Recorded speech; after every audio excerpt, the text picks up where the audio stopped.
Hello.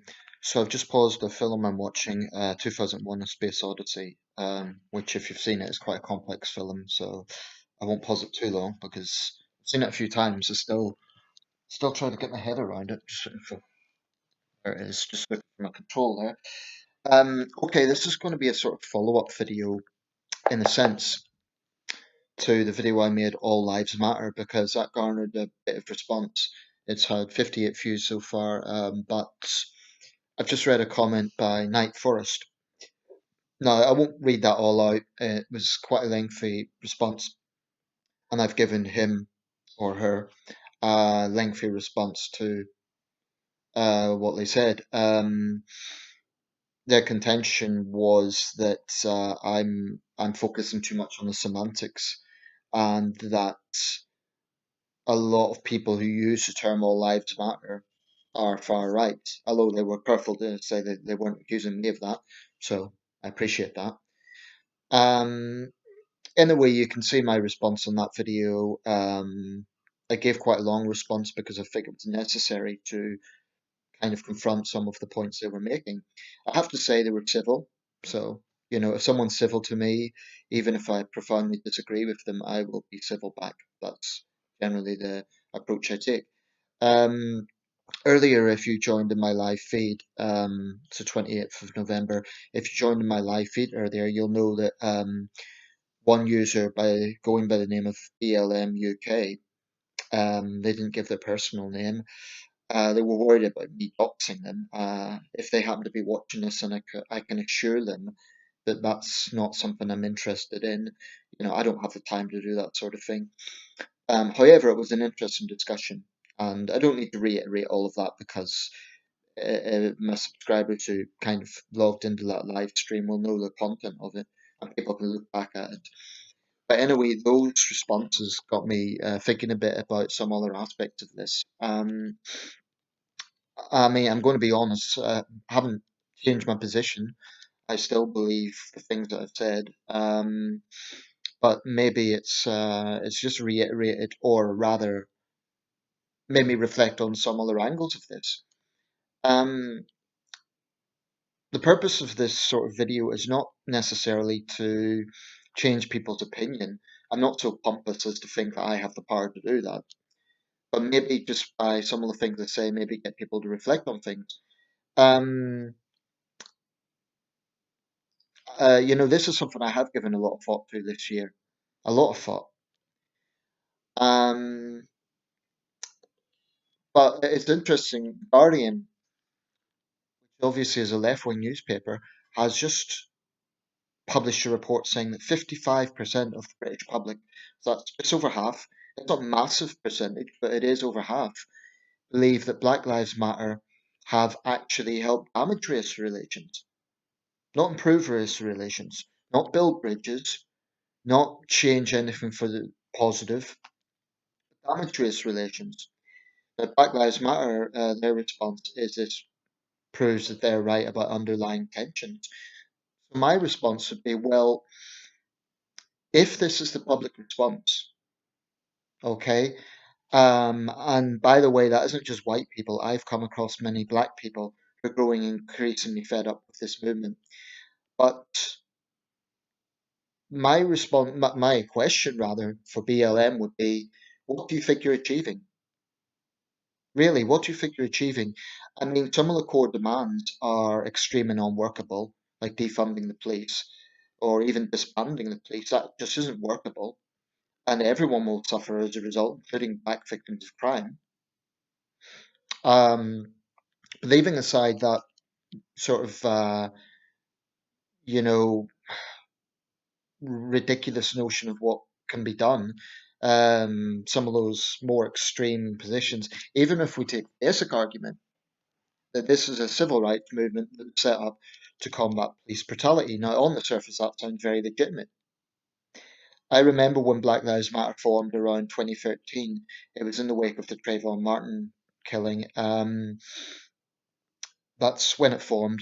Initially, I was quite sympathetic, and people could believe that or they can't, but I really was, because I saw, like a lot of people saw, there being a serious problem in the United States with trigger happy police. Although in the Trayvon Martin case that wasn't the police, but there has been a consistent feature of American society whereby black men have been killed, unarmed black men, by police officers, often white police officers.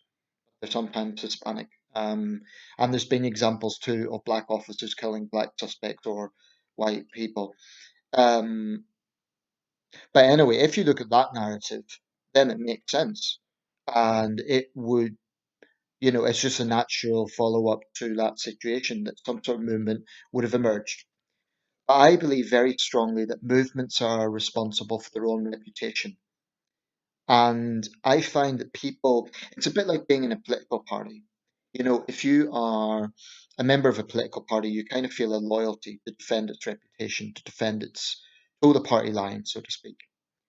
In my experience, people who align themselves with social movements, whether it be Me Too or Black Lives Matter or Extinction Rebellion or any other cause, they feel this kind of obligation to be loyal and to constantly defend it no matter what. Therefore, if someone like me criticizes Black Lives Matter, they have a knee-jerk reaction and they want to, pick out where I'm wrong. But I would put it to them, if you cannot acknowledge the contentions that the wider public have, and it's the same with Extinction Rebellion, and probably to a lesser extent Me Too, but Extinction Rebellion, again, it's a deeply polarizing movement.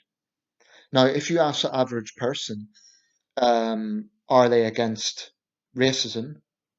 99% of people would say, of course. If you ask people about police brutality, you might get a bit more of a mixed response. You might get some people say, oh, well, it depends what he done. There's a new case now in Paris. A black guy was beaten up by the police. There's now a big furore there. I take the view that wherever there are cases of police brutality, it isn't enough to suspend officers. They need to be arrested, or there is clear evidence of that. But that doesn't mean that every single time a black suspect is apprehended, then racism must be the motivation.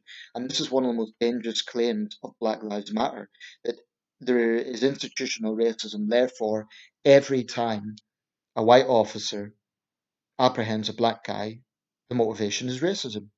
That's deeply dishonest because that is not, there's no evidence that that is the case. You cannot take, I mean, there was earlier this year the incident where a black MP, I believe it was Dawn Butler, was pulled over, and she immediately took to social media and she was denouncing the racist police. But apparently she had tinted windows. The officers couldn't even see what ethnicity the driver was. That's an example of where the charge of racism can be downright reckless. And as a sitting MP, I think that was a very irresponsible thing to do, to charge racism when she had no evidence that that was the motivation. Um, I think it's a profoundly dangerous thing to just throw around loaded terms like that. And it's something that Black Lives Matter take no responsibility for whatsoever, because they basically charge that every time a black person is arrested, it's racism. That to me is very irresponsible. Um, but the point I want to make is that no movement's above criticism. So just because someone refuses to pander to Black Lives Matter doesn't mean they are for police brutality. It doesn't mean that they're in denial that there's any issues faced by black people. It's a bit like third wave feminism. If you don't absolutely slavishly, and even using that term to get me into hot water with BLM, okay. So if you don't, doggedly support their rhetoric, i.e., that women are living in an overbearing patriarchy, if you don't support their rhetoric and some of their demands, then you must be against women's rights. Or Extinction Rebellion, if you don't support their ridiculous and stupid tactics, then you're a climate change denier.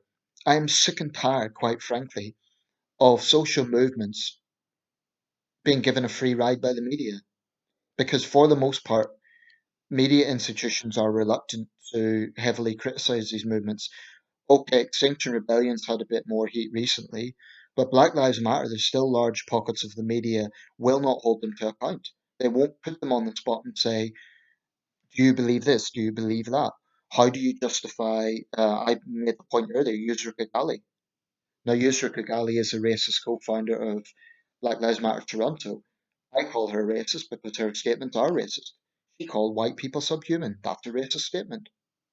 And I'm not going to beat around the bush when something is so obvious. Um, so my point to Black Lives Matter, I mean, the guy that commented on my video earlier, or woman, I don't know what gender they were, but they said, "Oh, I don't support her." Right, good. But has Black Lives Matter denounced her? I mean, the movement. Have they expelled her and they said we don't want people like you representing this movement? No, they haven't. So I believe strongly if movements don't get control of the extremes within, they're really, really in no position to whine about having a bad reputation.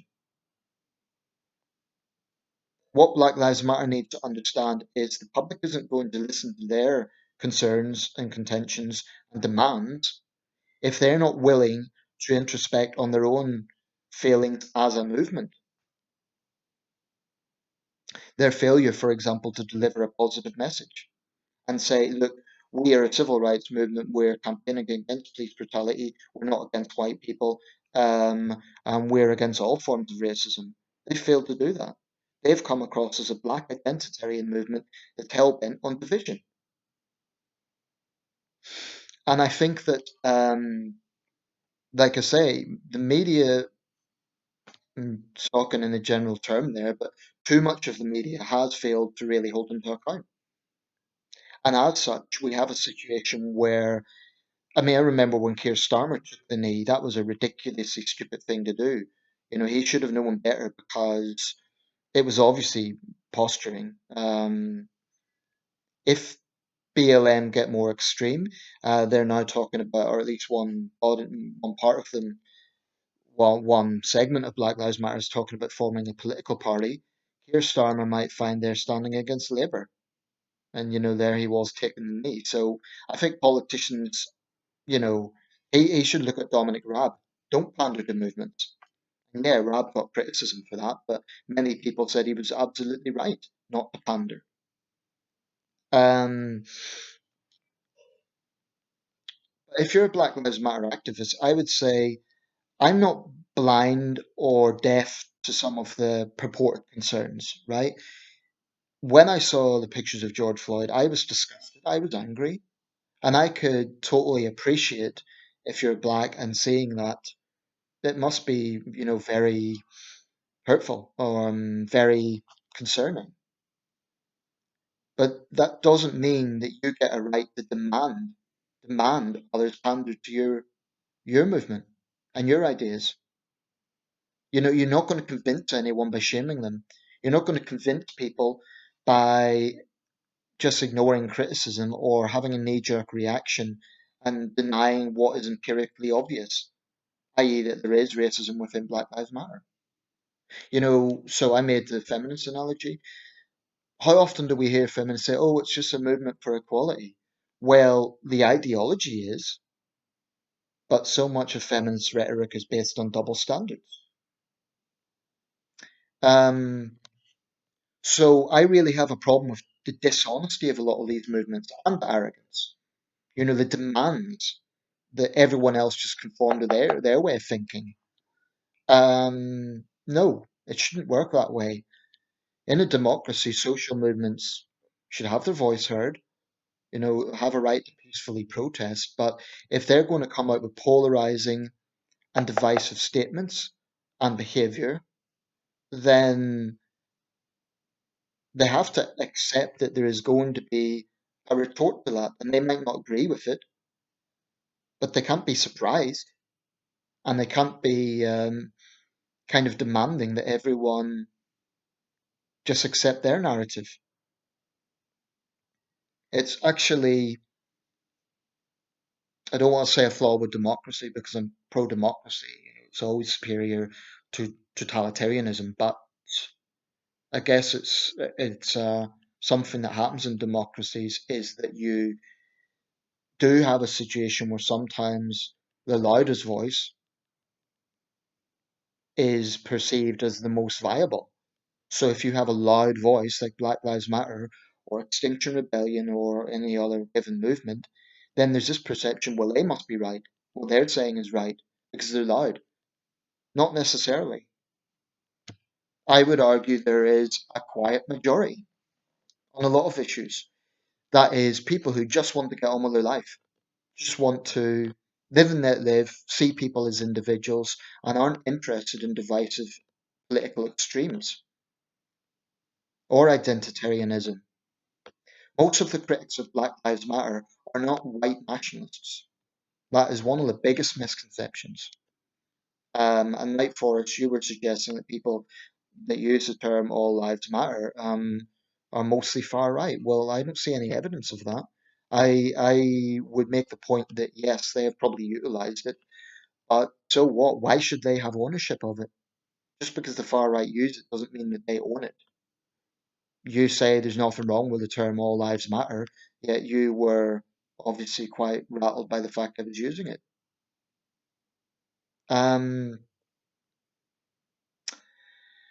but it would be easy to say, let's just ignore these movements, they're divisive, they're not causing it, they're not bringing anything positive to society. But I would argue that they do have undue influence because there is still a lot of media outlets that pander to them and a lot of politicians. So long as that's the case, then they do need to be scrutinised as long as they enjoy that sort of influence. I mean, they may see themselves as victims, but they are managing to coerce a lot of people into pandering to them. People like politicians and media people who don't want to be seen as racist for not doing so. If you're a social movement, you're not above criticism. It's that simple. Right, I'll wrap this up. My position is simple. I know what I believe in. How other people perceive me is beyond my control, but I strongly, strongly reject the idea that to prove you stand for something or believe in something, you must pander to a certain movement. I believe in women's rights, but I'm critical of third wave feminism. I am disgusted by abuse of power, and I believe that corrupt officers should be held to account. I also have a big problem with Black Lives Matter as a movement. I think climate change is a real problem.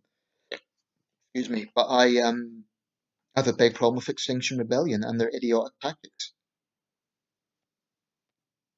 And I think that might sound a little bit pompous here, but I think a lot of people probably have a similar way of thinking to what I've said here. A lot of people believe in the basic principles of these movements, but they are put off by the rhetoric and the action. That's what these movements need to understand. And as far as I'm concerned, most of them just fail to do so because they don't sort of check their extremes within. They don't even acknowledge it. Thanks for watching.